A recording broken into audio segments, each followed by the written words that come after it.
In the sun-drenched shallows of the Indo-Pacific, where the shifting tides weave a complex tapestry of light and shadow across the coral rubble, a master of neurological warfare remains hidden in plain sight. The broad-clubbed cuttlefish, a cephalopod of immense cognitive sophistication, does not rely on the blunt force of a shark or the venomous precision of a sea snake. Instead, it operates as a biological phantom, capable of rewriting its physical identity in milliseconds to exploit the specific sensory vulnerabilities of its neighbors. To understand the cuttlefish is to understand the absolute malleability of light. Its skin is a living high-definition screen, powered by millions of specialized cells known as chromatophores, iridophores, and leucophores.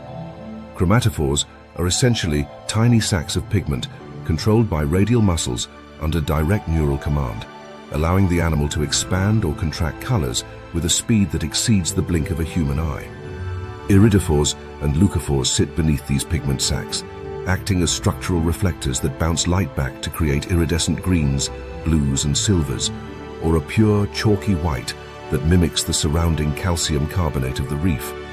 This is not merely a passive camouflage used for hiding. It is a dynamic, multi-layered physiological language that the cuttlefish uses to communicate, to deceive, and most importantly, to execute a form of psychological dominance that borders on the supernatural. As the cuttlefish identifies its target, a shore crab scuttling across a patch of seagrass, the hunt begins not with a physical strike, but with a total atmospheric shift. The cephalopod approaches slowly, hovering just above the sea floor, using its undulating peripheral fins for near-silent propulsion. In this moment, it enters a state of high-intensity cognitive processing, assessing the visual field of its prey.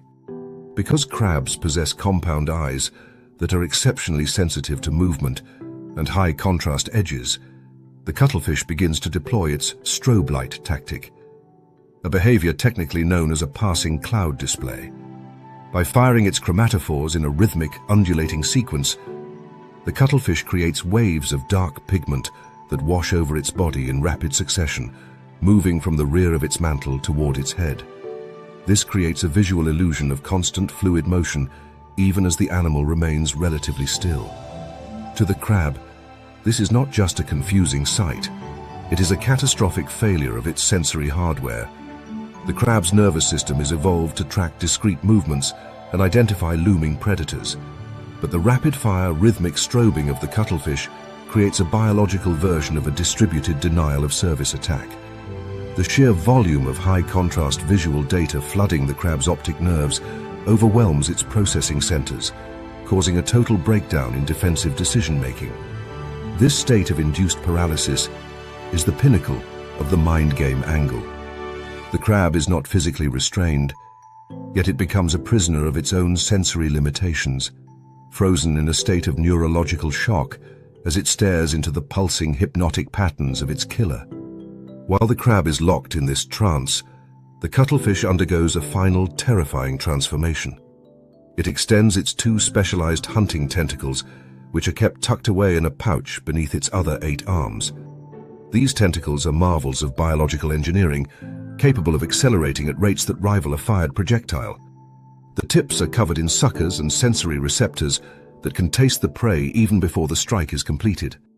As the strobing reaches a fever pitch, the cuttlefish closes the final distance, its body a shimmering electric mass of shifting geometry.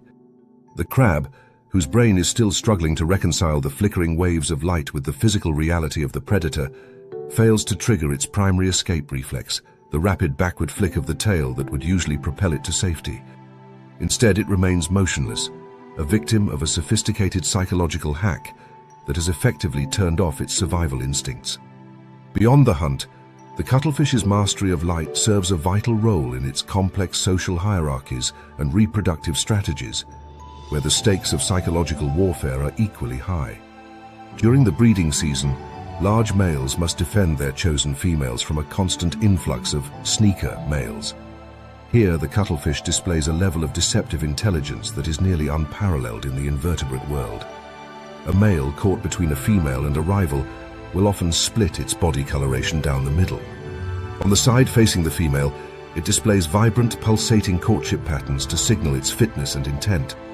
Simultaneously, on the side facing the rival male, it mimics the drab, mottled coloration of a female to avoid a physical confrontation. This dual identity display is a masterpiece of tactical deception, allowing the male to maintain its romantic pursuit while effectively disappearing from the view of its competitor. This ability to project two entirely different realities at once suggests a profound level of self-awareness and an understanding of the perspectives of others, a trait usually reserved for highly intelligent vertebrates like primates or cetaceans. The environment itself dictates the necessity of these mental traps. In the open, unprotected expanses of the reef flats, being a soft-bodied creature without a shell or a fast swimming speed is a recipe for extinction.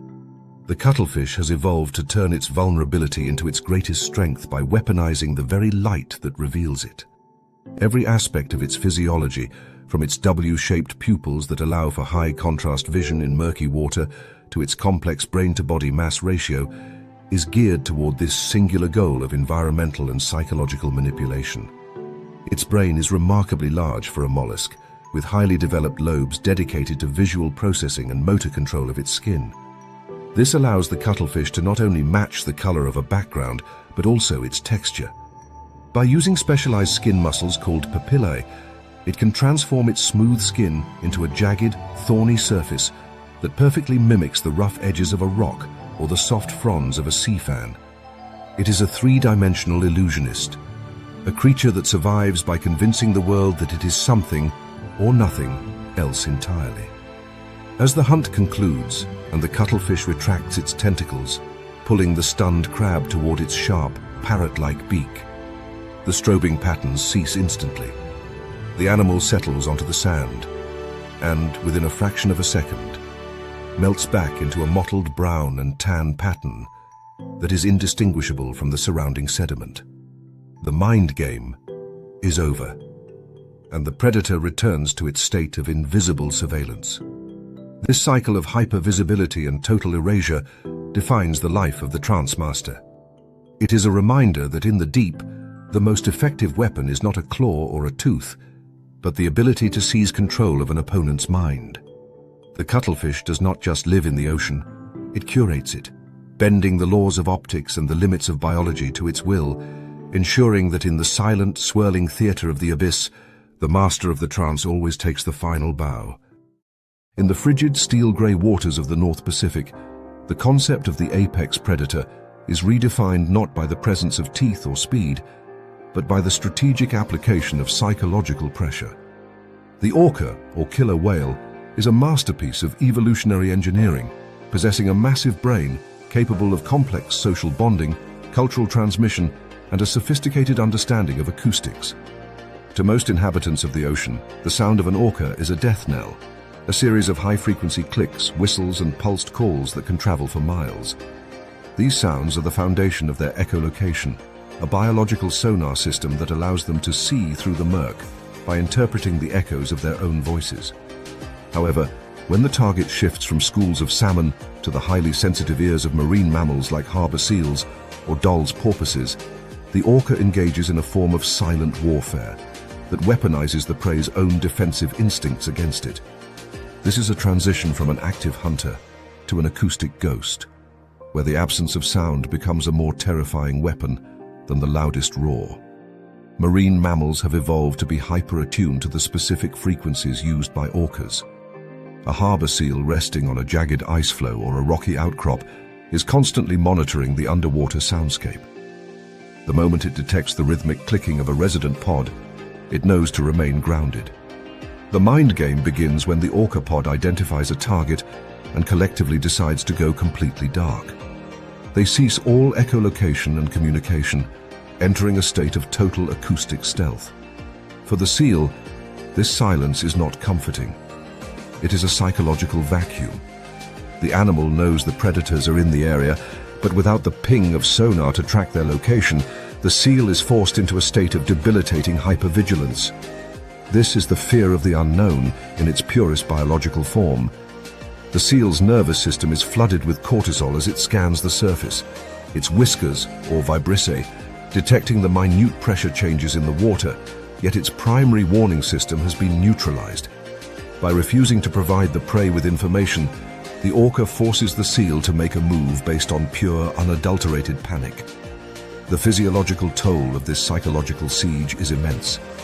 As the orcas circle the ice floe in silence, they utilize the spy hop maneuver, vertically lifting their heads out of the water to visually confirm the prey's position without breaking the surface tension with a splash. This creates a terrifying visual for the seal, a massive black and white mask appearing and disappearing in the mist, silent and judging. The orcas are not just waiting, they are calculating the physics of the environment. In some regions, they engage in wave hunting, a coordinated swimming maneuver where the pod moves in unison to create a powerful, localized swell. This wave is designed to wash the seal off its perceived safety and into the water. For the seal, the transition from the solid safety of the ice to the liquid terror of the ocean is a moment of total mental collapse. In the water, the seal is faster and more agile than on land, but it is now entering a domain where the orcas have already mapped every escape route. The silence continues even as they close in, a tactical choice that prevents the seal from using the orca's own sounds to navigate away from them. The depth of this psychological warfare is further revealed in how orcas utilize acoustic masking. They are known to use the ambient noise of the environment, the crashing of waves against rocks or the grinding of ice sheets, to hide the sound of their own movement. By timing their approach with these natural disturbances, they ensure that even the seal's sensitive whiskers cannot distinguish the predator from the background environment. This is a level of environmental awareness that requires significant cognitive overhead, as the orcas must process their own physical state, the state of the prey, and the shifting variables of the surrounding acoustics simultaneously. It is a testament to the orca's role as a cultural predator. These tactics are not merely instinctive, but are taught from matriarch to calf over decades, creating localized hunting dialects that are specifically tuned to the psychological weaknesses of the local prey populations. When the strike finally occurs, it is often preceded by a final, overwhelming burst of sound. Not for echolocation, but for disorientation. This is the sonic boom of the abyss. By slamming their massive flukes against the water's surface or emitting a concentrated blast of low-frequency sound, the orcas can physically stun the seal. The sudden transition from absolute silence to a violent, bone-shaking vibration causes the seal's sensory organs to overload. This acoustic blinding ensures that the prey cannot mount a final defense. The hunt ends not with a chaotic struggle, but with a calculated, almost surgical extraction. This behavior highlights a grim ecological truth. In the high-stakes theater of the North Pacific, the most successful predator is the one that can manipulate the very air and water to create a prison of the mind. The orca's silence is a masterclass in the economy of terror, proving that sometimes the most frightening thing a killer can say is nothing at all. This acoustic mastery is balanced by a profound understanding of thermoregulation and energy conservation. Hunting in sub-zero waters requires an immense caloric intake, and the silent hunt is an energy-intensive process that demands high levels of cooperation. Every member of the pod must remain perfectly synchronized. A single stray click or a poorly timed breach could alert the prey and waste hours of effort. To maintain their internal body temperature in these environments, orcas possess a thick layer of blubber that acts as both insulation and an energy reserve. Their circulatory system utilizes a countercurrent heat exchange, where warm arterial blood flowing to the extremities transfers its heat to the cold venous blood returning to the heart. This ensures that their core remains warm while their outer surfaces can withstand the biting cold of the deep. This physiological resilience allows them to wait out their prey, turning the hunt into a battle of endurance, where the orca's mental fortitude is just as vital as its physical strength. The orca's ability to switch between being a boisterous socialites and a silent, phantom-like assassins is one of the most compelling examples of behavioral plasticity in the animal kingdom. They do not just inhabit their environment, they manipulate the perception of every creature within it. By understanding the sensory limits of their prey, they have moved beyond the role of simple carnivores and become architects of an ecological nightmare. In the world of the orca, the greatest weapon is the one the prey never hears coming, leaving the victim to drown in the crushing weight of its own anticipation. In the shallow, silt-laden estuaries of the Indo-Pacific, where the seafloor is a monotonous expanse of volcanic sand and muddy debris, survival is not a matter of hiding behind coral, but of navigating the treacherous landscape of perception. Here dwells the mimic octopus, a cephalopod whose survival strategy represents perhaps the most sophisticated form of biological gaslighting found in the natural world. While most octopuses are masters of crypsis, the ability to blend into the background to become invisible, the mimic octopus has evolved a far more aggressive psychological gambit. It does not merely disappear, it assumes the identity of the very things its predators fear most. This is a profound shift from passive defense to active psychological manipulation, requiring a neurological complexity that allows the animal to categorize its enemies and select the specific fear trigger that will neutralize a threat before a physical confrontation can even begin. The physical apparatus behind this deception is a marvel of evolutionary precision. Like its cuttlefish relatives, the mimic octopus utilizes a sophisticated network of chromatophores, but its true genius lies in its structural plasticity. Lacking a skeletal frame, the octopus can distort its mantle, head, and arms into shapes that defy its own molluscan anatomy. When a territorial damselfish or a hungry small shark approaches, the mimic octopus does not simply swim away. It assesses the predator's biological profile. If threatened by a creature that is traditionally wary of venomous sea snakes, the octopus will pull 6 of its arms into a central burrow or tuck them flat against its body, leaving 2 arms extended in opposite directions. It then ripples these arms with black and yellow bands of pigment, undulating them in a rhythmic serpentine fashion. To the predator, the visual data is unmistakable. A highly lethal, air-breathing reptile has suddenly materialized where a soft-bodied meal once stood. This is the identity thief at work, and the psychological impact on the predator is one of total cognitive dissonance. In the animal kingdom, decision-making is often governed by rapid, heuristic-based processing, rules of thumb that prioritize safety over curiosity. By mimicking a sea snake, the octopus triggers a deep-seated ancestral flight response in the predator. The shark's brain, tuned over millions of years to avoid the neurotoxic bite of a laticauda, overrides its hunger. The mind game here is the subversion of the predator's own expertise.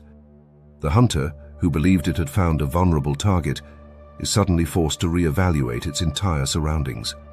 The mimic octopus exploits this momentary lapse in confidence to retreat, or more daringly, to hold its ground and watch as its would-be killer flees from a phantom. The repertoire of the mimic octopus extends far beyond the sea snake. It is a biological actor with a diverse portfolio of terror. When moving across open sand, where it is most vulnerable to larger predators like barracuda, it adopts the guise of a toxic flatfish, such as the peacock sole. It pulls all its arms backward into a leaf-like shape and uses its siphon to jet propel itself along the bottom, mimicking the exact undulating swim stroke of the poisonous fish. In other scenarios, it may spread its arms wide and drift with the current, imitating the flamboyant, venomous spines of a lionfish. This is not a random sequence of shapes. Researchers have observed that the mimic octopus selectively chooses which costume to wear based on the specific predator it encounters.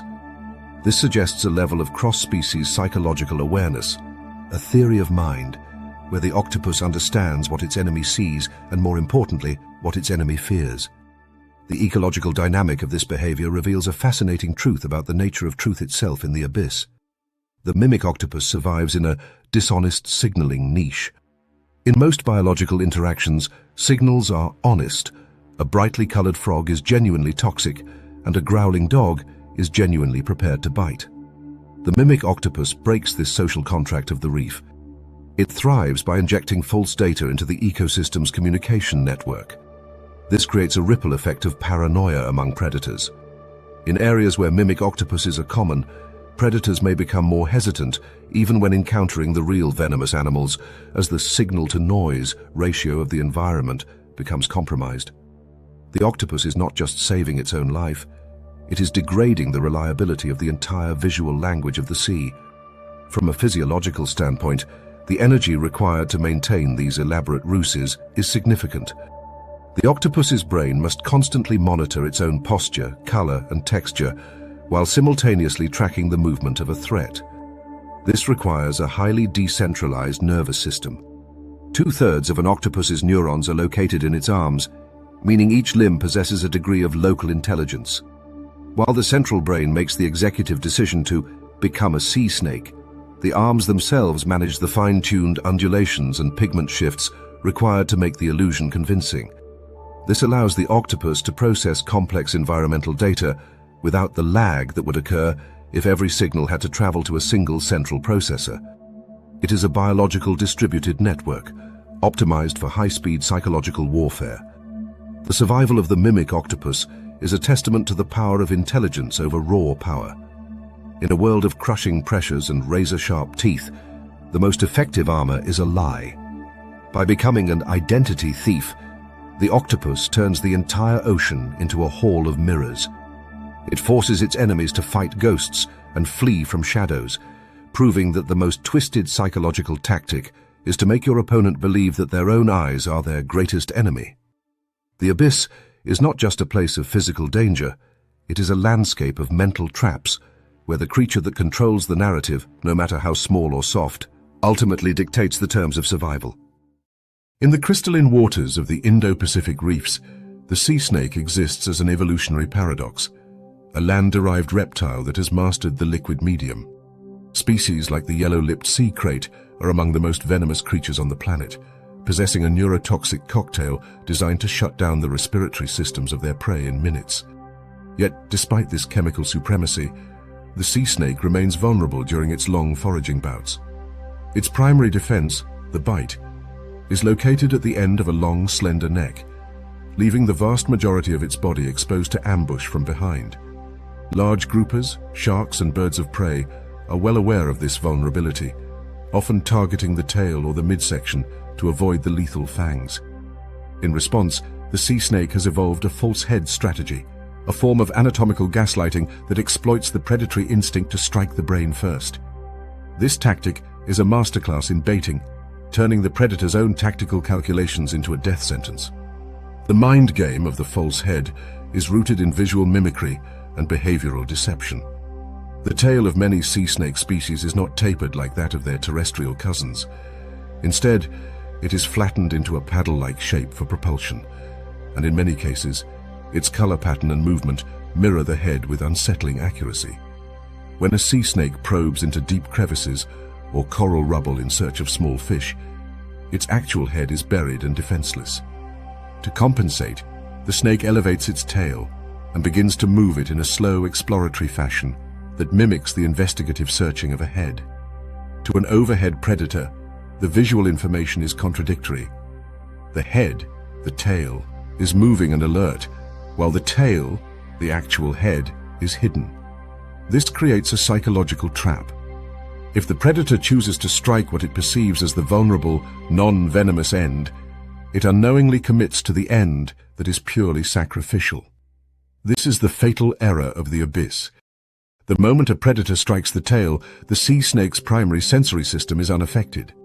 Because the tail lacks vital organs or the central nervous system, the snake can withstand a significant impact or bite.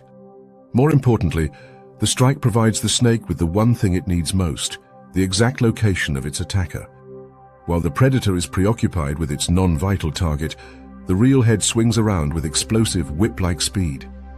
The sea snake's body is a literal spring of muscle.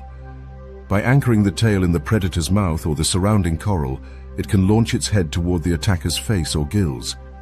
The resulting counterstrike is often 100% lethal. The predator goes from the height of a successful ambush to a state of systemic neurotoxic collapse in a matter of seconds. The biological complexity of this behavior suggests a deep understanding of predator psychology. Sea snakes have been observed wagging their tails more vigorously when they sense a large shadow overhead or a change in water pressure, indicating that the display is a reactive, tactical choice rather than a constant anatomical fluke. This is a form of protean defense, behavior that is unpredictable and designed to confuse. By presenting two heads, the snake forces the predator to engage in a mental coin flip. In the high-speed world of underwater hunting, where a split-second hesitation can mean the difference between a meal and a funeral, this forced choice often leads to the predator choosing the wrong target, or more often, abandoning the hunt entirely out of confusion. The psychological cost of attacking a sea snake becomes too high, as the rules of anatomy no longer apply. Furthermore, the sea snake's physiology is perfectly tuned to support this high-stakes game of bait and switch. To maintain the agility required for its counterstrike, the snake utilizes a highly specialized respiratory system. While they possess a large right lung that runs nearly the entire length of their body, they also engage in cutaneous respiration, absorbing up to 30% of their oxygen directly through their skin. This allows them to stay submerged for hours, waiting for the perfect moment to deploy their deception. Their skin is also shed much more frequently than that of land snakes, often every few weeks, to prevent the buildup of algae and barnacles that would dull the vibrant high-contrast patterns essential for their false head display. The visual clarity of the mimicry is maintained with a rigor that highlights its evolutionary importance. The ecological role of the sea snake's deception extends to the broader reef community. By punishing predators that rely on simple strike-at-the-head heuristics, the sea snake acts as a selective pressure that favors more cautious, intelligent hunters. Over generations, this creates an environment where predators must be increasingly sophisticated in their target identification. The false head trick is not just a survival mechanism for the individual snake, it is a disruptor of the traditional predator-prey hierarchy. It proves that in the deep, the most dangerous part of an animal isn't always where you expect it to be, and that the most effective way to win a fight is to let your opponent think they've already won. As the sea snake eventually finishes its forage and retreats toward the surface to breathe, its paddle-shaped tail continues to undulate, keeping a watchful eye on the shadows below. It is a creature that lives in two worlds, but belongs to neither, surviving by the grace of a lie. The mind game of the false head remains one of the most elegant and lethal examples of how evolution can turn a physical disadvantage into a psychological trap, ensuring that the sea snake remains a ghost in the machinery of the reef, a killer that is always facing its enemies, even when its back is turned. In the cold, nutrient-rich currents of the world's temperate oceans, the great white shark operates not as a scavenger or a brute force pursuer, but as a master of atmospheric manipulation. Its hunting strategy is a cold-blooded application of physics and psychology, centered around a concept known as the vertical strike. To execute this, the shark utilizes a specialized physiological adaptation called countershading.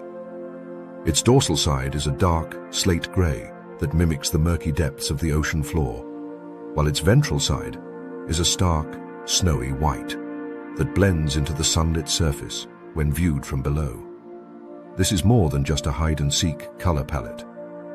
It is the foundation of a psychological shadow theory that grants the shark a near mythical status of invisibility. By positioning itself in the twilight zone, the transitional layer of water where light begins to fail, the great white creates a total informational asymmetry between itself and its prey. The mind game here is predicated on the exploitation of the Snell's window, a phenomenon where an underwater viewer looking upward sees a circular portal of light representing the world above, surrounded by total darkness. The shark stays deep within this dark periphery, looking up. From this vantage point, any animal at the surface, such as a Cape Fur seal, is perfectly silhouetted against the bright sky. The shark sees every detail of the seal's movement, its panic, and its path. Conversely, the seal, looking down, sees only a bottomless, crushing void. The shadow theory dictates that the most effective way to break a target's nerves is to exist in a space they cannot perceive. The seal enters a state of perpetual environmental anxiety, knowing that the abyss below contains its doom, but unable to locate the specific point of origin. When the great white decides to commit to the hunt, it does not swim horizontally toward the seal. It attacks from a purely vertical trajectory. This choice is a masterpiece of tactical geometry.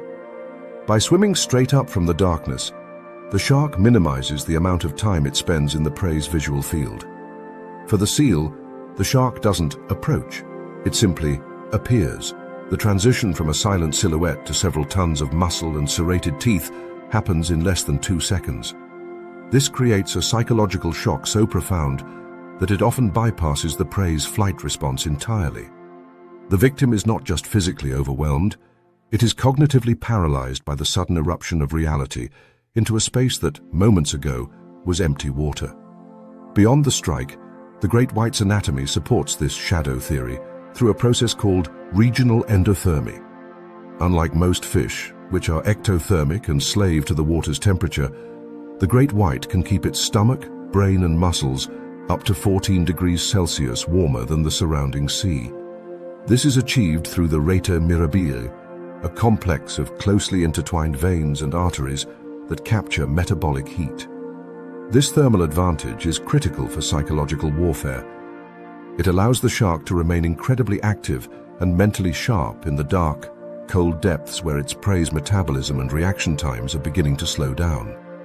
The shark isn't just invisible, it is physically faster than the environment it inhabits, giving it a cognitive edge over a seal whose brain is struggling to maintain core temperature in the chilling surf. This strategy of staying in the dark and striking the light reveals an ecological God perspective. The shark acts as an arbiter of the surface, selecting the weak or the distracted from a position of absolute safety. This constant threat from below shapes the entire behavior of seal colonies. It creates landscape of fear, where seals will only travel in large groups or follow specific shallow underwater ridges to minimize their exposure to the vertical strike zone. The great white's presence, even when it isn't hunting, dictates the movement of thousands of animals. It is a psychological occupation of the coastline, proving that the most effective predator doesn't need to be seen to control the world. It only needs to own the shadows. As the shark finishes its breach, often leaping entirely out of the water with the force of its ascent, it settles back into the deep with a calm that is as terrifying as the attack itself. It does not linger at the surface where it is visible and vulnerable. It slides back into the shadow zone, disappearing into the blue-black gradient of the abyss. The mind game resets. For every other seal watching from the rocks, the water has returned to its state of deceptive stillness. The great white shark remains the ultimate ghost in the machine, a predator that understands that in the theater of survival, the one who controls the light and the darkness that surrounds it always holds the power of life and death. In the vibrant, hyper-competitive metropolis of the coral reef, survival is often predicated on social contracts, unspoken agreements between species that facilitate mutual benefit. The most famous of these is the cleaning station, an ecological hub where large client fish, ranging from groupers to sea turtles, line up to have parasites and dead skin removed by tiny specialized cleaners. This relationship is built on a foundation of absolute trust. The client suppresses its predatory instincts, and the cleaner gains a reliable food source.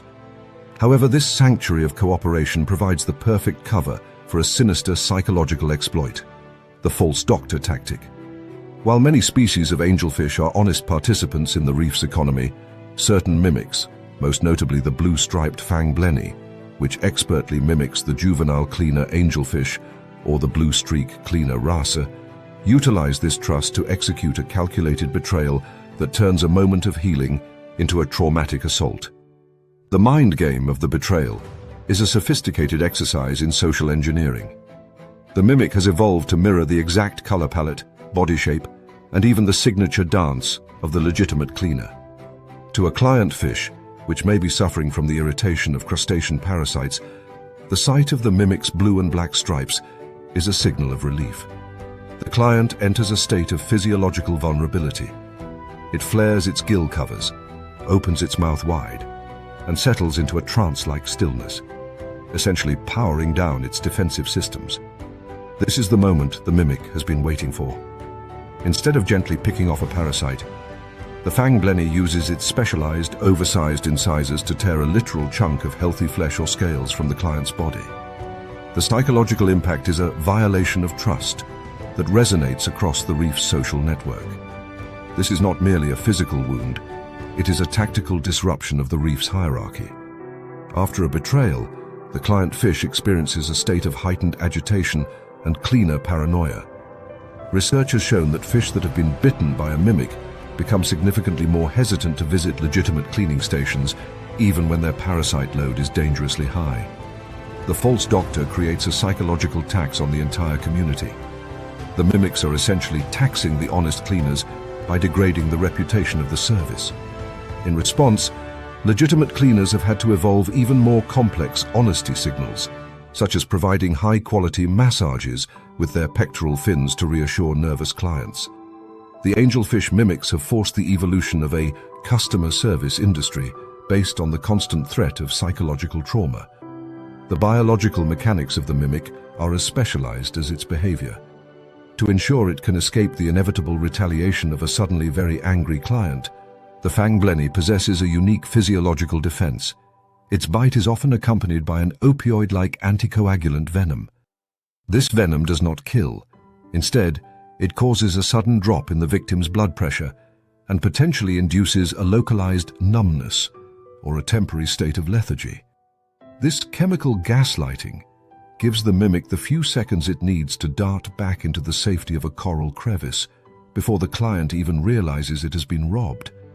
The prey, or in this case the patient, is left confused and physically weakened, unable to process why its doctor just turned into a predator. This dynamic illustrates the dark side of symbiosis. In any environment where cooperation is high, the reward for successful deception is even higher. The mimics have found a niche where they don't have to hunt or forage in the traditional sense. They simply harvest the trust of their neighbors. This behavior reveals a profound ecological truth. The more complex a social system becomes, the more vulnerable it is to psychological exploitation. The false doctor doesn't just eat, it manipulates the emotional and sensory expectations of its community, proving that on the reef, a friendly face is often the most dangerous thing you will ever encounter. As the mimic retreats into the shadows, waiting for the next desperate client to arrive, the reef returns to its uneasy peace. The cycle of trust and betrayal is a fundamental engine of evolution here, driving both the sophistication of the mimics and the discernment of the clients. In the mind game of the angelfish, the ultimate victory is not the meal itself, but the ability to walk among your enemies as a friend, hidden behind a mask of helpfulness until the very moment you strike. In the chaotic architecture of the coral reef, where every square inch is a battlefield for space and light, the sea anemone presents an image of serene floral beauty. With their radiating tentacles swaying rhythmically in the current like the petals of a sun-drenched wildflower, they offer a visual promise of sanctuary. To a weary fish or a wandering crustacean seeking refuge from the relentless pace of the open water, the anemone appears as a false oasis, a stationary, soft-bodied haven in a world of hard edges and sharp teeth. However, this aesthetic allure is a biological deception of the highest order. The sea anemone is not a plant, but a highly specialized predatory animal, a cnidarian that has weaponized the very concept of home to create a paralyzed minefield for any creature that lacks the specific chemical passport to enter its domain. The mind game of the anemone is built on a foundation of sensory misdirection. In an environment where movement often signals danger, the slow, hypnotic undulation of the anemone's tentacles acts as a powerful lure. This movement mimics the swaying of harmless seaweed or the soft pulse of a healthy reef, lowering the psychological guard of nearby prey. A small damselfish, exhausted from evading a predator, may see the dense thicket of tentacles as the perfect place to hide. The tragedy of the false oasis is that the prey's own instinct for safety becomes the mechanism of its destruction. The moment the prey's skin makes contact with a tentacle, it triggers a physiological response that is among the fastest and most violent in the animal kingdom, the discharge of the nematocyst. Nematocysts are microscopic spring-loaded harpoons housed within specialized cells called conidocytes. When touched, or when sensing specific chemical signatures, these cells explode with a pressure of nearly 2,000 pounds per square inch. The harpoon is launched with an acceleration that exceeds a fired bullet, piercing the prey's scales and injecting a cocktail of potent neurotoxins and cytolysins. For the victim, the experience is one of sudden, total systemic failure. The neurotoxins move through the nervous system, blocking ion channels and causing immediate paralysis. The mind game here is the total subversion of expectations. The creature that sought a bed of safety finds itself locked in a chemical straitjacket, conscious but unable to move as the anemone's tentacles slowly draw it toward the central mouth. This interaction is made even more psychologically complex by the presence of the one creature that has hacked the system, the clownfish. Through a process of evolutionary bribery, the clownfish coats itself in a specialized mucus that lacks the chemical triggers required to fire the anemone's harpoons. This creates a betrayal of logic for other observers. A passing fish sees the clownfish darting safely among the lethal tentacles and concludes that the environment is safe. The clownfish acts as a shill, or a living lure, its bright colors and confident movement signaling to the rest of the reef that the oasis is genuine. In some cases, the clownfish will even aggressively drive other fish toward the anemone, effectively herding them into the minefield to ensure its host remains well fed. Beyond its hunting tactics, the sea anemone's physiology is a masterclass in colonial survival and energy management. Lacking a centralized brain, the anemone's nervous system is a decentralized nerve net that allows it to react to stimuli from any direction. This ensures that the false oasis is never off-duty. Furthermore, many anemones maintain a symbiotic relationship with zooxanthellae, microscopic algae that live within their tissues. These algae perform photosynthesis, providing the anemone with oxygen and organic carbon in exchange for protection and nutrients. This dual-source energy strategy allows the anemone to be a patient killer. It does not need to hunt actively because it is powered by the sun while it waits for a psychological lapse from its neighbors. The ecological impact of the sea anemone is the creation of point source terror. Unlike a roaming shark, the anemone is a permanent fixture of the landscape. Its presence forces every inhabitant of the reef to maintain a constant, high-resolution map of the no-go zones. A single mistake in navigation, driven by fatigue or panic, results in a lethal encounter with a predator that doesn't even have to try. The sea anemone proves that in the abyss, beauty is not just a mask for danger, it is the bait. By offering the illusion of peace in a world of war, the false oasis remains one of the most successful and twisted psychological traps in the ocean, a beautiful garden that thrives on the bones of those who simply wanted to rest. In the shallow, sun-drenched corridors of the reef, most creatures perceive the world through a limited sensory veil, their reality defined by a narrow spectrum of visible light and basic motion. To them, the environment is a series of silhouettes and colors. But for the mantis shrimp, specifically the smashers of the Stomatopoda order, reality is far more textured and transparent. These animals possess the most complex visual systems ever discovered in the natural world, featuring 16 different types of photoreceptor cells compared to the measly 3 found in humans. This physiological dominance allows them to see into the ultraviolet and infrared spectrums, but their true psychological edge lies in their ability to perceive circular polarized light. This unique adaptation turns the mantis shrimp into a reality piercer, an animal that can see through the optical illusions and hidden signals that other predators and prey use to survive, effectively stripping away the fog of war from the undersea battlefield. The mind game here is one of total informational supremacy. Many marine organisms, particularly larval fish and certain species of shrimp, utilize transparency as their primary defense. To a standard eye, these animals are nearly invisible, appearing as nothing more than distorted water. However, the mantis shrimp's ability to detect the twist of polarized light allows it to see these invisible creatures as high-contrast, glowing objects. For the prey, the psychological terror is absolute. They believe they are hidden in plain sight, yet the mantis shrimp is tracking their every move with clinical precision. This creates a mental mismatch, where the prey's primary survival strategy, hiding through transparency, is fundamentally broken, leaving them completely vulnerable to a predator they cannot even see looking at them. Beyond merely seeing the invisible, the mantis shrimp uses its reality-piercing vision to coordinate its legendary physical strikes. Their eyes sit on independent stalks, rotating with 3 degrees of freedom, allowing them to track multiple targets simultaneously while maintaining a 3-dimensional depth perception that is far more accurate than any humans. This visual data is fed into a nervous system designed for explosive reaction. The mantis shrimp's punch is a masterpiece of biological power storage. It utilizes a click joint mechanism in its raptorial appendages, where energy is stored in a saddle-shaped spring made of highly elastic chitin. When released, the limb accelerates at speeds comparable to a .22 caliber bullet, moving so fast that it creates cavitation bubbles, pockets of vapor that collapse with such force they generate a second shock wave and a flash of light known as sonoluminescence. The psychological warfare of the mantis shrimp is not just about the kill, it is about mental dominance within the reef hierarchy. They are highly territorial and use their polarized vision to send secret signals to one another. Many mantis shrimp have patches on their bodies that reflect circular polarized light, appearing as brilliant glowing beacons to other members of their species, while remaining completely invisible to fish and octopuses. They use these signals to claim territory and settle disputes without ever having to throw a punch.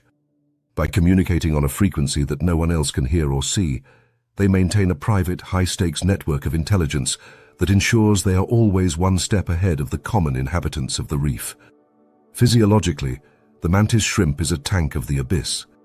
Their exoskeleton is reinforced with a unique crystalline structure of hydroxyapatite, the same mineral found in human bones and teeth, but arranged in a bouligand pattern, a helicoidal structure that prevents cracks from spreading.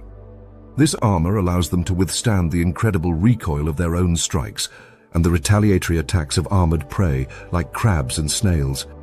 This structural resilience, combined with their sensory superiority, creates a predator that operates with an arrogant level of confidence. They do not hide, they observe. They do not guess, they know. They are the ultimate reality piercers, proving that in the deep, the greatest weapon isn't the strength of your arm, but the depth of your insight. In the end, the mantis shrimp represents the ultimate evolution of sensory warfare. By seeing a world that others cannot even imagine, it renders the defensive efforts of its neighbors obsolete.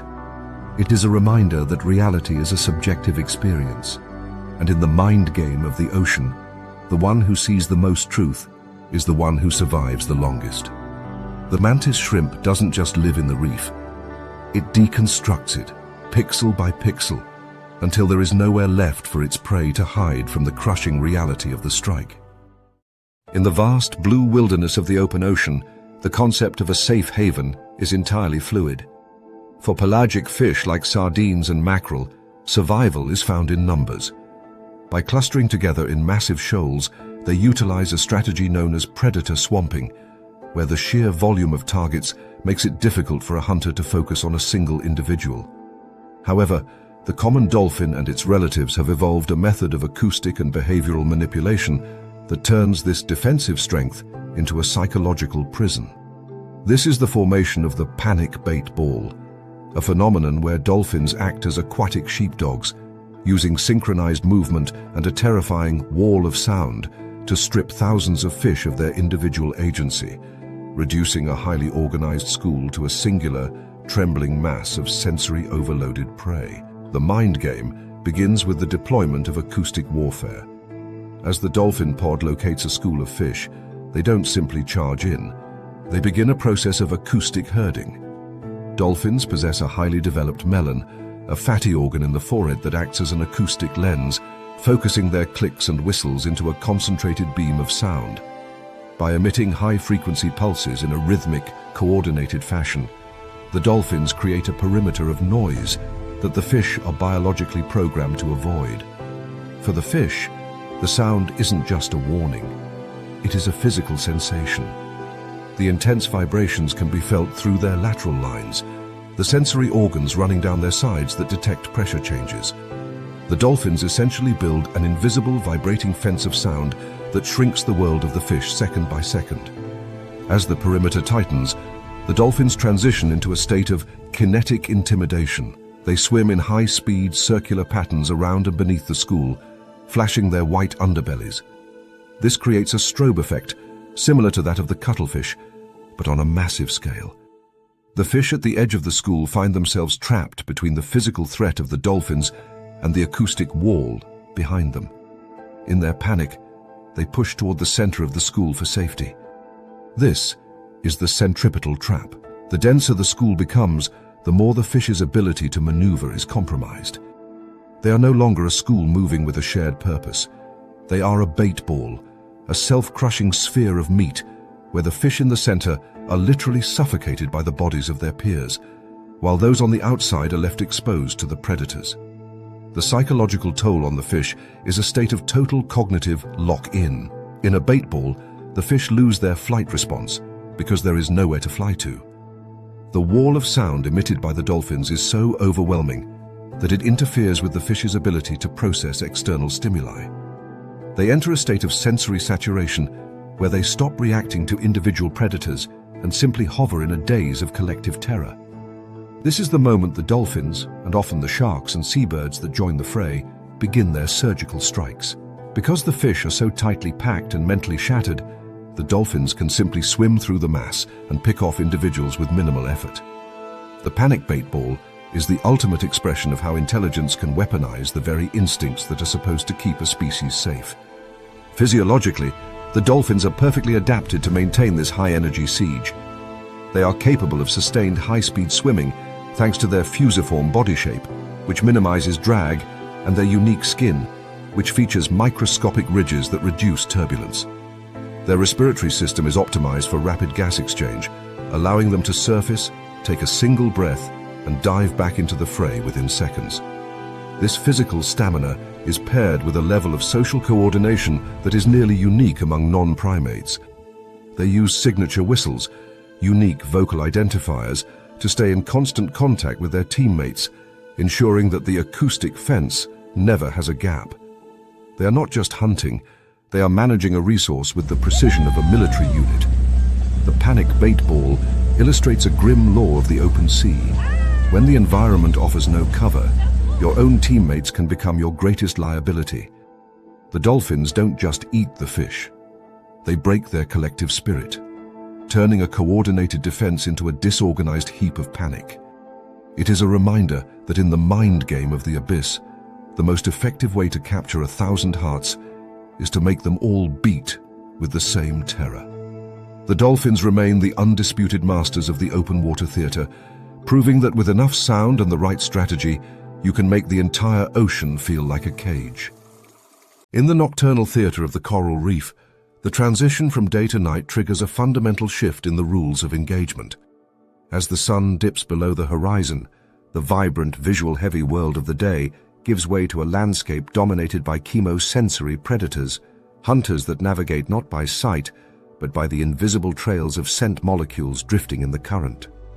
Among the most vulnerable during this time are the parrotfish, whose bright, flamboyant scales and active daytime foraging make them easy targets for the moray eels and sharks that emerge from the crevices.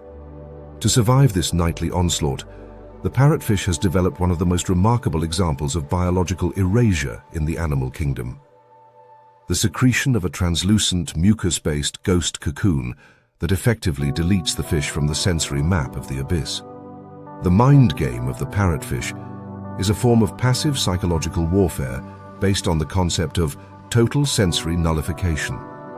As the parrotfish prepares for sleep, it wedges itself into a protective nook of coral and begins to secrete a thick, jelly-like substance from specialized glands in its opercular cavity.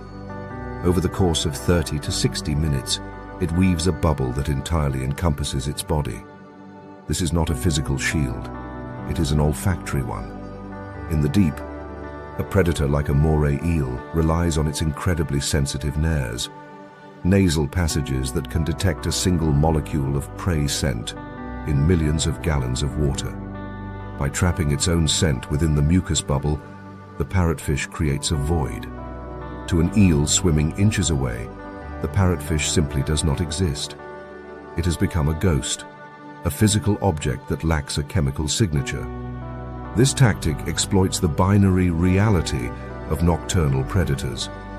For a moray eel, the world is divided into things that smell like food and things that do not.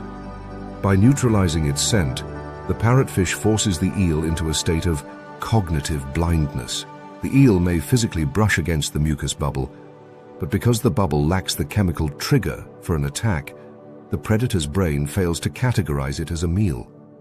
This is the ultimate mind game. The parrotfish is hiding in plain sight, relying on the fact that its hunter is a slave to its own nose. The eel's primary survival tool is turned into a liability, as it bypasses a high-calorie meal simply because the data for that meal has been surgically removed from the environment. The biological cost of this ghost cocoon is a testament to its necessity. Producing the mucus requires the parrotfish to divert up to 2% of its daily energy budget, a significant investment for a creature that spends its day grinding calcium carbonate with its beak-like teeth. The mucus is a complex cocktail of proteins and carbohydrates designed to be both durable and chemically inert. Furthermore, the bubble serves a secondary, more visceral purpose. It acts as an early warning system. If a predator or a parasite, such as a blood-sucking isopod, attempts to penetrate the cocoon, the mechanical disturbance alerts the sleeping parrotfish, allowing it to burst from its shroud and escape. The ghost cocoon is thus both a cloak of invisibility and a tripwire, providing a multi-layered defense against the terrors of the night. Beyond its own survival, the parrotfish's nightly ritual reveals a deeper ecological dynamic concerning the economy of information on the reef. In the abyss, information is the most valuable currency. Predators spend immense amounts of energy collecting data on their prey, and prey spend equal amounts of energy hiding that data. The parrotfish has essentially hacked the system by opting out of the data stream entirely. This behavior forces nocturnal predators to work harder, increasing the selective pressure on their own sensory organs and driving a never-ending evolutionary arms race.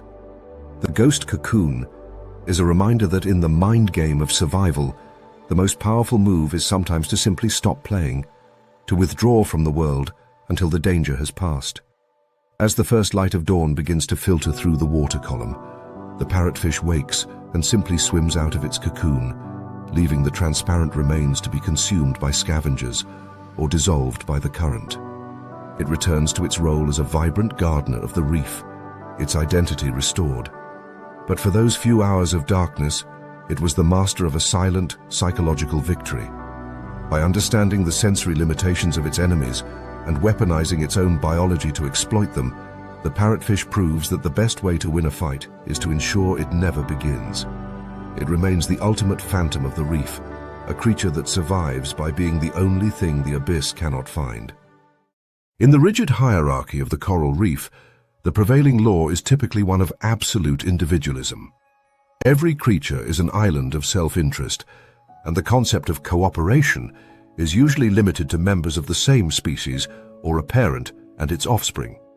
However, in one of the most intellectually startling displays of marine biology, the giant moray eel and the roving coral grouper have forged an unholy alliance that shatters the traditional predator-prey boundaries. This is not a symbiotic relationship born of passive proximity, but a calculated interspecies tactical partnership.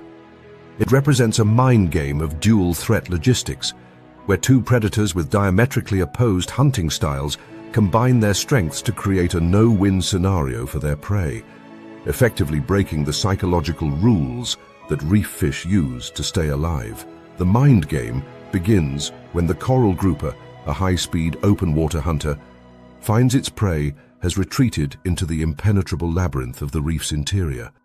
Instead of abandoning the hunt, the grouper seeks out a moray eel. The communication is explicit. The grouper performs a headshake signal, or a high-frequency body shimmy in front of the eel's crevice, a gesture that researchers have identified as a specific invitation to hunt. If the eel accepts, the two move through the reef as a coordinated unit. For the prey, a small damselfish or a wrasser, this alliance is a psychological catastrophe. Their defensive strategy is built on a binary choice. If a grouper is nearby, they hide in a hole. If an eel is nearby, they flee into the open. By appearing together, the predators collapse this choice. If the prey stays in the crevice, the eel's serpentine body will find it. If it flushes out in a panic, the grouper is waiting in the blue to intercept it. This partnership is a masterpiece of complementary predation. The moray eel is a master of the interior world. Its elongated, ribless body and lack of pelvic or pectoral fins allow it to navigate the tightest vertical and horizontal fractures in the coral. Its jaws are a mechanical horror, featuring a second set of pharyngeal jaws in its throat that can reach forward to grab prey and drag it down.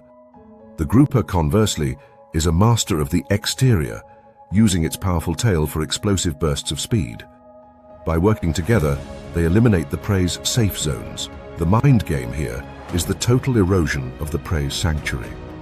The fish is no longer being hunted by an animal, it is being hunted by a system. This systemic pressure leads to a state of decision paralysis, where the prey's hesitation, even for a millisecond, becomes its death sentence. The cognitive depth required for this alliance is profound. For the grouper to seek out the eel, it must possess a form of prospective memory, the ability to remember that an eel lives in a specific hole, and to understand that the eel possesses a skill set, interior navigation, that the grouper lacks. This is a level of cross-species theory of mind, usually reserved for primates or highly trained hunting dogs. Furthermore, the partnership is remarkably fair. Studies show that when the eel catches the fish in the hole, it eats it, and when the fish is flushed out, the grouper eats it. There is no conflict over the kill, because both predators understand that the alliance increases their overall success rate far more than hunting alone. This is an economic rationality that proves the abyss is home to sophisticated social contracts. Physiologically, the moray eel is uniquely suited for this role as the flusher. Its skin is thick, scaleless, and covered in a protective layer of mucus that allows it to slide over sharp coral without injury. It lacks a swim bladder, meaning it has no buoyancy to fight against as it maneuvers through tight spaces. Its primary sense is olfaction. It has 2 pairs of nostrils, including tubes that project forward to taste the water for the scent of hidden prey. This chemosensory precision complements the grouper's acute vision. While the grouper sees the prey disappear, the eel smells exactly where it is hiding. Together, they combine visual and chemical data to create a high-definition map of the prey's location that no amount of hiding can defeat. The unholy alliance of the moray eel and the grouper is a reminder that in the mind game of the ocean, the most dangerous weapon is a friend. By breaking the every fish for itself rule, these 2 predators have created a psychological landscape where safety is an illusion. They prove that even in the most competitive environments, cooperation can be the ultimate predatory adaptation. For the inhabitants of the reef, the sight of the grouper and the eel swimming together is the ultimate signal of an unavoidable end. A reminder that when the rules of the game change, the only thing left to do is die. While the partnership between the moray eel and the coral grouper is a marvel of cooperation, the intellectual heavy lifting, the director's role in this underwater drama, is almost exclusively handled by the grouper. This behavior elevates the fish from a simple predator to a tactical communicator, utilizing a series of referential gestures that were once thought to be the sole domain of humans, great apes, and certain highly intelligent birds. The mind game of the grouper is centered on the concept of interspecies information sharing. When a grouper identifies a prey animal that has retreated into a coral crevice beyond its reach, it doesn't just wait. It actively recruits a partner and then points to the target. This is not a vague signal of hunger, but a precise, directional communication that requires a sophisticated level of spatial awareness and intentionality. The most striking aspect of this behavior is the head shake and the head stand. Once the grouper has successfully recruited a moray eel, or in some cases a Napoleon wrasser, it leads the partner to the exact location where the prey is hiding. Upon reaching the spot, the grouper performs a vertical headstand, pointing its snout directly at the crevice while shaking its body vigorously. This is a referential signal. It refers to a specific object in the environment. For the mind game to work, the grouper must understand that the eel does not have the same information it does. This suggests a burgeoning theory of mind, where the grouper recognizes the eel as an independent agent with its own perspective and capabilities. By pointing, the grouper is effectively uploading its visual data into the eel's sensory map. This level of communication creates a total information network on the reef. The grouper acts as the eye in the sky, maintaining a high-altitude view of the battlefield, while the eel acts as the infantry, capable of house-to-house clearing. The psychological impact on the prey is a state of absolute exposure. In a standard hunt, a fish in a hole is safe because it is invisible. But with the grouper acting as a pointer, the prey's invisibility is compromised. The grouper remembers the prey is there even when it can no longer see it, a cognitive feat known as object permanence. For the prey, the reef has become transparent. There is no longer any such thing as a secret hiding spot when a grouper is on watch. The physiology of the grouper supports this role as a high-level tactician. They possess large, highly mobile eyes that can move independently, allowing them to keep one eye on the prey's hiding spot and one eye on their partner.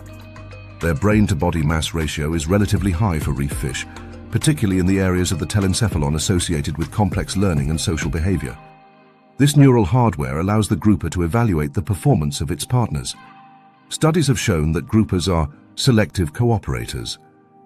If an eel is lazy or fails to respond to signals, the grouper is less likely to recruit that specific individual in the future. This implies a level of social memory and reputation tracking that is incredibly rare in the cold-blooded world. The ecological significance of the pointer is the creation of a landscape of translucency. The grouper's ability to point out prey effectively extends its predatory reach into spaces it cannot physically enter. It turns the entire reef into a giant trap where the walls offer no protection.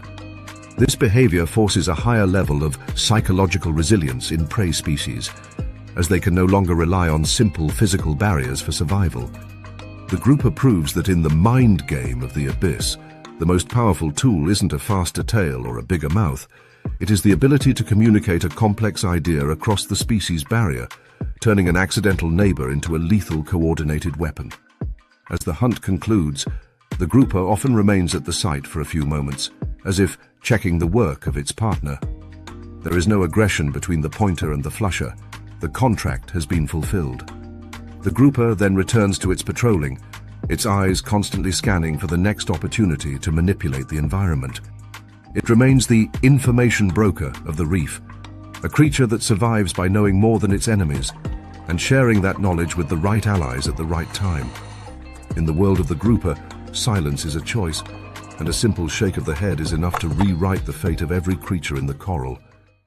In the delicate, interconnected web of the Western Atlantic and Caribbean reefs, the invasive lionfish represents a psychological and ecological crisis. While native to the Indo-Pacific, its introduction to Atlantic waters has revealed a predatory tactic that functions as a masterclass in spatial domination. The lionfish does not rely on the frantic, high-speed chases typical of jacks or groupers. Instead, it utilizes its flamboyant, fan-like pectoral fins to engage in a slow-motion, herding strategy. To a small reef fish, the lionfish does not look like a traditional predator.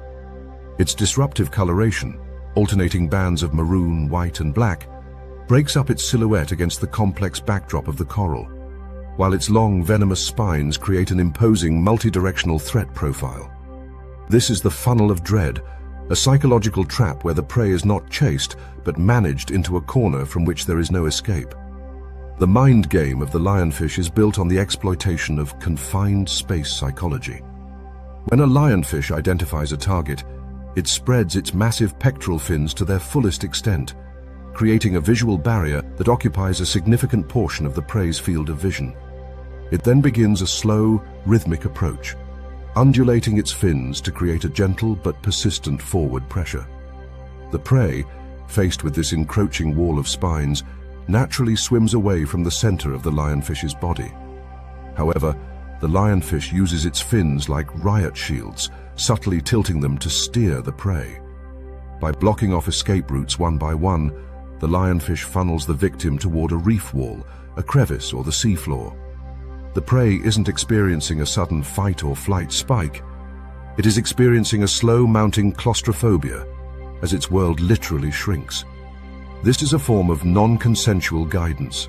In many cases, the prey fish, unaware of the lionfish's true nature due to its status as an invasive species, fails to recognize the danger until the funnel is complete. The lionfish often uses its fins to corner the prey against a solid surface, a tactic that eliminates the prey's ability to use its lateral line to detect a strike coming from behind. Once the prey is pinned against the coral, the lionfish enters the final phase of the hunt. It begins to blow water jets, targeted bursts of water from its mouth directed at the prey's face. This is a brilliant psychological hack.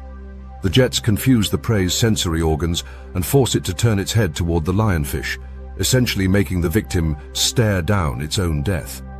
By forcing the prey to face the predator, the lionfish ensures the victim cannot see the strike coming, as its own body blocks its view of the lionfish's rapid jaw protrusion. The biological weaponry of the lionfish is as much a mental deterrent as it is a physical one. Each of its 13 dorsal spines, 2 pelvic spines, and 3 anal spines is connected to a venom gland that produces a potent neuromuscular toxin. While the lionfish rarely uses these spines to kill its prey, relying instead on lightning-fast suction feeding, the spines serve as an aura of invincibility. Predators that might otherwise eat the lionfish, such as groupers or sharks, are psychologically conditioned to avoid the pain profile of the spines. This allows the lionfish to hunt in the open with a level of predatory arrogance that is rare in the abyss. It knows it is untouchable, and this confidence allows it to take its time with the funnel of dread, ensuring a near 100% success rate. Physiologically, the lionfish is an energy-efficient killer. Because it herds its prey rather than chasing it, it consumes very little oxygen and can maintain its hunt for extended periods. Its metabolism is highly adaptable, allowing it to survive for weeks without a meal, only to gorge itself until its stomach expands to over 30 times its normal size when a funnel is successful. Its eyes are positioned for binocular overlap, giving it the precise depth perception needed to time its strike to the millisecond once the prey has been successfully cornered. This combination of patience, spatial control, and sensory precision makes the lionfish a ghost in the machinery of the reef, a creature that doesn't just eat the ecosystem, but psychologically dominates it. The funnel of dread is a reminder that in the mind game of the ocean, the most effective way to win is to remove your opponent's choices. The lionfish proves that you don't need to be the fastest swimmer if you can control the architecture of the battlefield. By turning the very reef into a prison, the lionfish has become the ultimate spatial predator, a creature that thrives on the slow, inevitable collapse of its prey's hope. In the Atlantic, where the native fish have no evolutionary memory of this funnel, the lionfish remains a terrifying enigma, a killer that uses beauty and geometry to lead its victims into the dark. In the sprawling turquoise expanses of tropical lagoons and the deep plunging drop-offs of the open sea, the tiger shark operates as a practitioner of psychological attrition. Often referred to as the garbage can of the sea for its non-discriminatory palate, this label belies a hunting methodology that is remarkably patient and intellectually calculating. Unlike the great white, which favors the high-velocity ambush, the tiger shark frequently engages in a mental test, a protracted multi-stage evaluation of its prey that can last for hours. This strategy is designed to bypass the physical defenses of its targets, such as the armored shells of sea turtles or the agile flight of seabirds, by systematically breaking down the target's nervous system through a series of investigative bumps and taste tests. It is a war of nerves where the shark waits for the exact moment of total psychological collapse before committing to the final, lethal strike. The mind game begins with the shadowing phase. The tiger shark utilizes its large, sensitive eyes and an extraordinary sense of smell to locate a target, but it does not immediately attack. Instead, it begins a slow, wide-circuit patrol around the prey. To a green sea turtle at the surface, the shark appears as a fleeting, recurring presence, a dark shape that drifts into view and then dissolves back into the blue. This intermittent visibility is a form of intermittent reinforcement of terror. The prey's brain is forced into a state of hyperarousal, constantly firing its fight-or-flight response, only for the threat to seemingly vanish. Over several hours, this leads to adrenal fatigue. The prey becomes physically and mentally exhausted by the sheer duration of the threat, its reaction time slowing as its metabolic resources are depleted by the constant state of panic. This leads to the most twisted phase of the hunt, the physical probe. The tiger shark will close the distance and deliver a bump, a blunt force collision using its snout. Because the snout is densely packed with ampullae of Lorenzini, electroreceptors that detect the minute bioelectrical fields of living things, the shark is effectively reading the prey's internal state.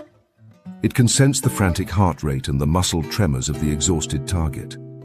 To the prey, the bump is a psychological shattering. It realizes that the ghost in the water is a massive physical reality that can touch it at will. If the prey is a turtle, it will instinctively pull its flippers in and tilt its shell to block the shark, a defensive posture that requires immense physical effort to maintain. The shark simply circles back and bumps again from a different angle, forcing the turtle to reset its defense until it is too tired to move. The taste test is the final psychological threshold. The tiger shark may take a non-lethal nip at the edge of a flipper or the back of a shell. This isn't an attempt to kill, but a final verification of the prey's viability and will to live. This is the mental breakdown. When the target stops struggling and enters a state of tonic immobility or learned helplessness, the shark knows the mental test is complete. The shark's unique dentition is perfectly evolved for this conclusion.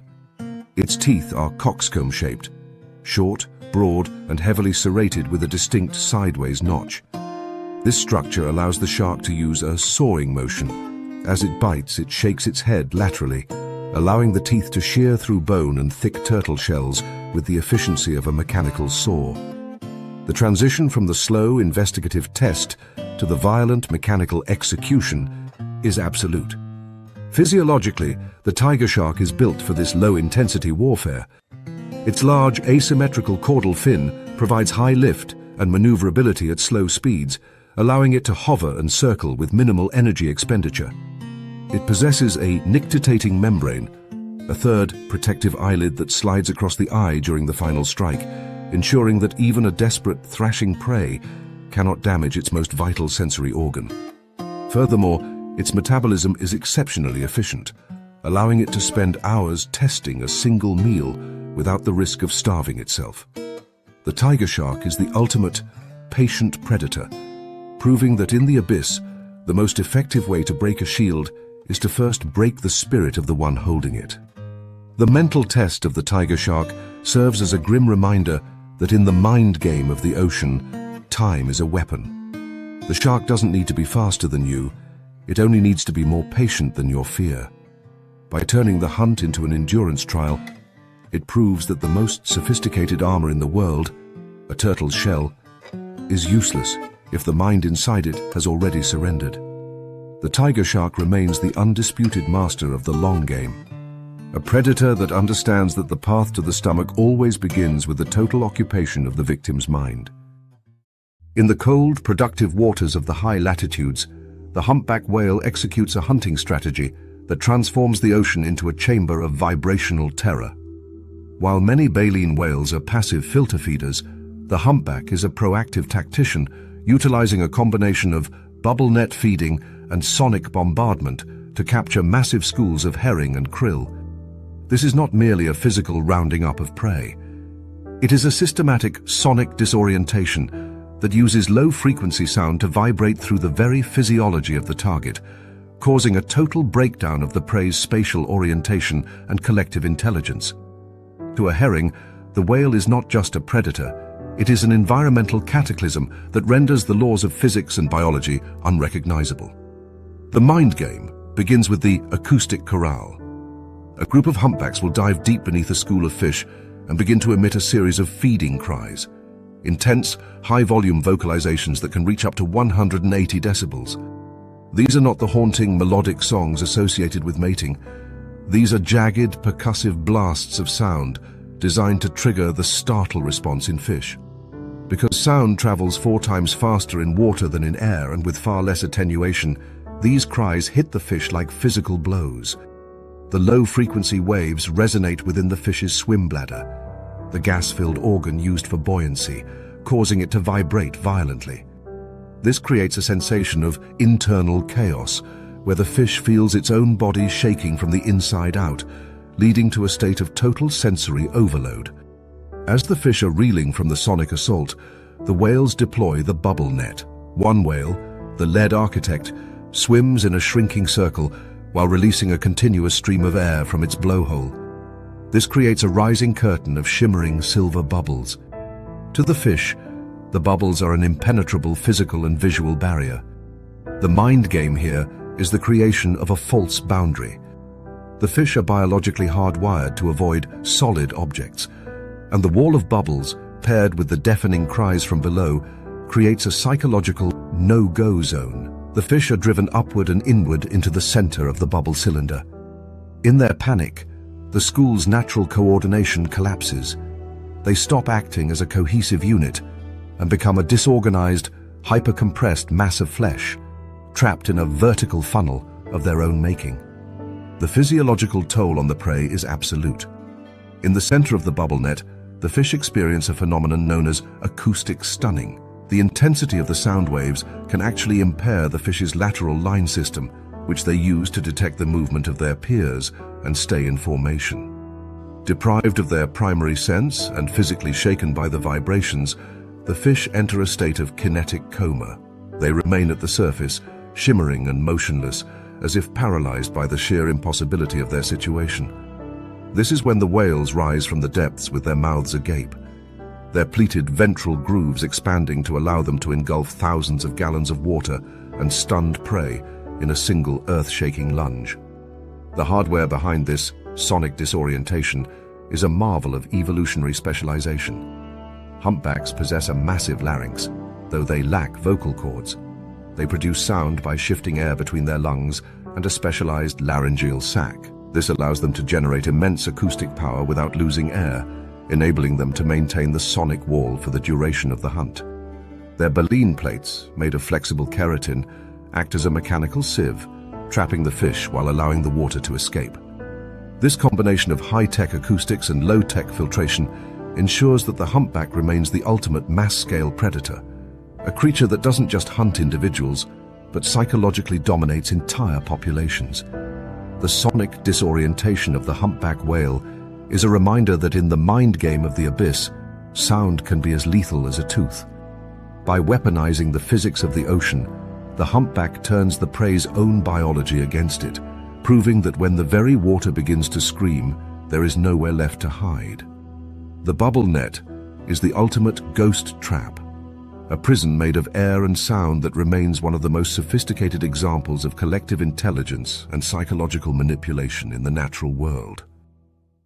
In the vast, light-starved layers of the mesopelagic zone, where the pressure is immense and the margin for error is non-existent, the squid utilizes a defensive strategy that represents the ultimate holographic deception. While most cephalopods use ink as a simple smokescreen to facilitate a blind escape, many species of squid, including the formidable Humboldt and the elusive deep-sea cranchids, have mastered the creation of a pseudomorph.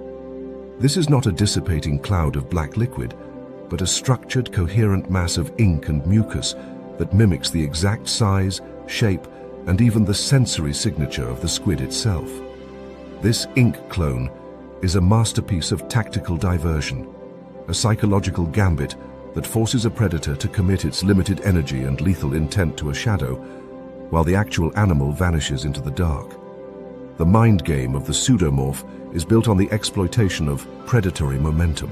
When a predator, such as a tuna or a deep-diving shark, locks onto a squid, it enters a state of high-speed target fixation. The predator's brain is processing a specific set of visual data, a torpedo-shaped silhouette moving at a certain velocity. At the critical moment before impact, the squid executes a decoy deployment. It ejects a mixture of melanin-rich ink and thick, viscous mucus through its siphon. Because the mucus prevents the ink from instantly dispersing, the resulting cloud holds its shape in the water. Simultaneously, the squid uses its chromatophores to turn transparent or flash a different color and uses its jet propulsion to change direction at a sharp angle. To the predator, the target hasn't moved. It is still right in front of them.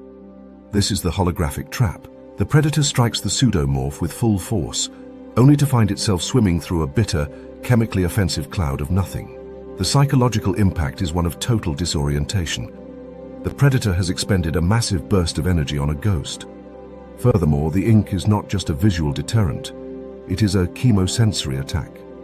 Squid ink contains high concentrations of amino acids and chemical compounds that can temporarily desensitize the predator's olfactory and gustatory receptors. The predator tastes the squid in the water, but the taste is overwhelming and false. This creates a state of sensory blindness, where the predator's primary tools for tracking, sight and smell, are simultaneously sabotaged by a decoy that looks and smells like the real thing. The biological engineering of the ink clone is a testament to the squid's role as an escape artist of the abyss. The ink sac is a specialized organ that produces melanin through the oxidation of the amino acid tyrosine. The squid can control the consistency of the ink by varying the amount of mucus mixed in at the moment of ejection. A thin, watery ink is used for a general smoke screen, while a thick, high mucus ink is reserved for the pseudomorph. This level of tactical versatility allows the squid to tailor its defense to the specific sensory profile of its attacker. Against a visual hunter, the clone is a shape. Against a scent-driven hunter, the clone is a chemical lure.